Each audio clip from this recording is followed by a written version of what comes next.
Welcome back sa ating home coffee series kung saan lagi tayong may bagong experiment. Titikim na naman tayo ng freshly pick up natin na beans. In order pala natin to guys sa Orange app. This is Trooper Blend from Plainside Coffee. And yung roast level niya guys is medium. And guys, ang ganda ng packaging nila.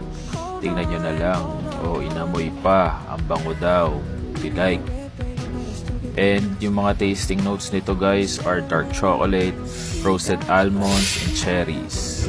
Yan, grind muna tayo ng beans and syempre, prep natin ng maayos para maganda yung pull natin ng shots. Yan, 18 grams of coffee, tampo na natin, then pull na natin yung shots. Medyo to mga guys, di natin napindot yung record. Pero ito guys, 35 grams out, and syempre, tikiman na. Surprisingly guys, masarap siya. Nandun yung dark chocolate. Di ko lang masyado malasahan yung roasted almond. Pero nandun yung hint ng cherries.